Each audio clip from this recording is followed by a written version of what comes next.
Let's explore autistic history and the Autism Wars. This is part 73 of the series. So in the last two videos, I shared an article that was published that was including Cure Autism Now and some of their promotional activities. And in that story included the reference to Catherine Morris and their book, Let Me Hear Your Voice. So it was a book that was published in 1993-1994 era, and it spoke to holding therapy and applied behavior analysis, ABA. Yeah, so let me share with you a little bit more about Catherine Morris and Bridget Taylor. Let's just take a look. I'm always interested when I see these names of parents and they're out there in their parent voice, but you don't realize how connected they are to everything else. They have investment in this narrative that they give. They have an investment in the therapies, cause, and cure ideas that they present and believe in. They are invested very heavily in all of this, but often are being shown as just parents. Just parents, no investment, no businesses, no autism market future for them, just parents.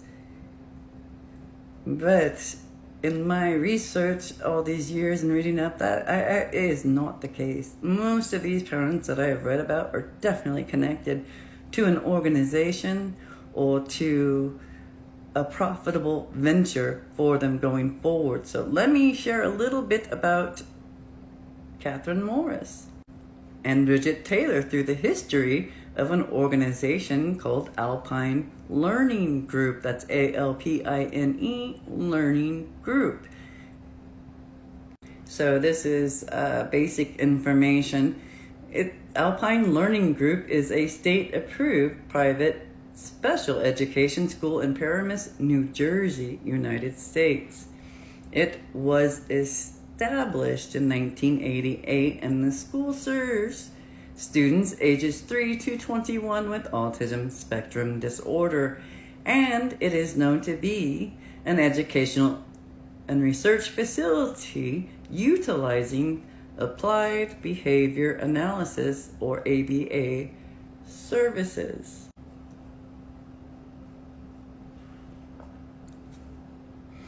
All right, let's read some more. Officially launched in 1989, Alpine Learning Center was founded by some of the behavior analysts and a group of parents, and was one of the first ABA-based schools for autism in the United States. It says Alpine is tuition-free. The executive director and co-founder, Bridget Taylor,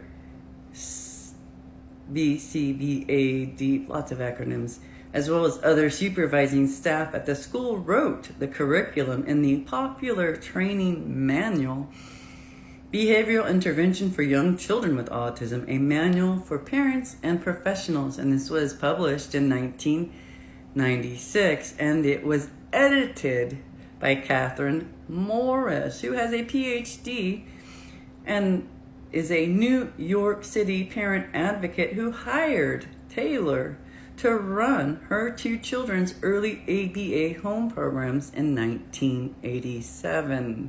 And this school offers several programs grounded in the principles of ABA. The Eli Center for Adult Learning consists of transition programs which train students between the ages of 16 to 21 to gain employment skills, as well as to prepare them for college and or other pre-vocational career goals. And you can find that information on Wikipedia. So 1988, the group is formed with parents and behavior analysts, including Bridget Taylor. 89, the center is officially launched, and it is one of the first ABA-based schools to open in the United States of America. In 1996, that training manual came out, Behavioral Intervention for Young Children with Autism, and it was edited by Catherine Morris, a New York City parent, again, who hired Bridget Taylor. So, yeah, more on this.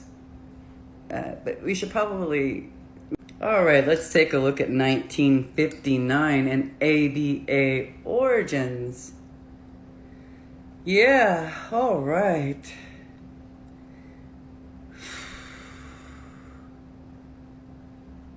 Let's just read Wikipedia first and we'll jump from there. So applied behavior analysis, also called behavioral engineering, is a psychological intervention that applies approaches based upon the principles of respondent and operant conditioning to change behavior of social significance.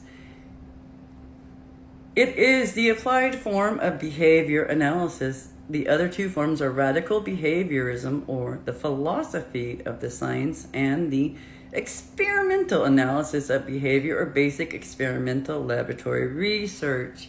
The name applied behavior analysis has replaced behavior modification because the latter approach suggested attempting to change behavior without clarifying the relevant behavior environment interactions.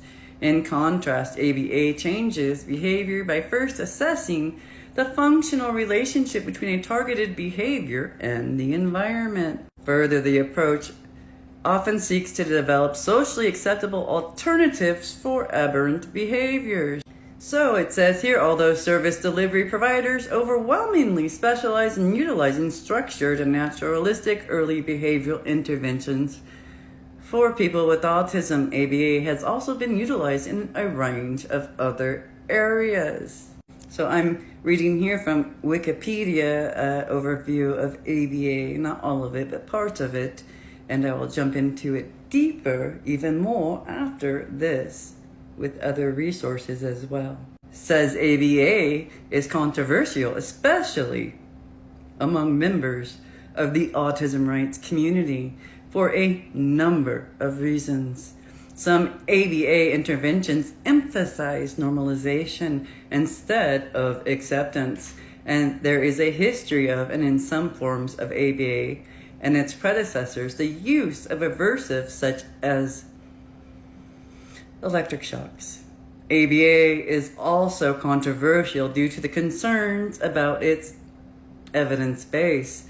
Yep, we got some shadiness happening here.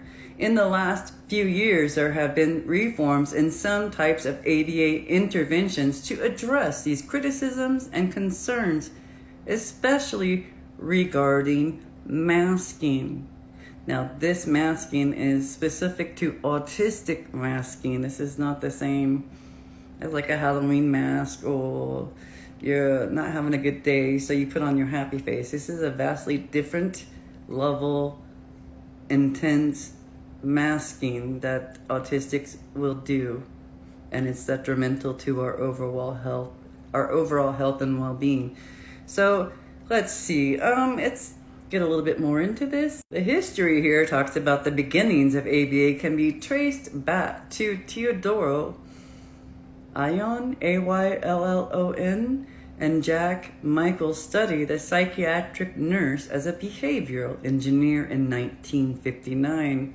That they published a Journal of Experimental Analysis of Behavior, or the JEAB. Ayllon and Michael were training the staff at a psychiatric hospital how to use a token economy based on the principle of operant conditioning for patients with schizophrenia and intellectual disability, which led researchers at the University of Kansas to start the Journal of Applied Behavior Analysis, JABA, in 1968. We'll share more about the background of ABA in the next few videos. Thank you for exploring more autistic history with me.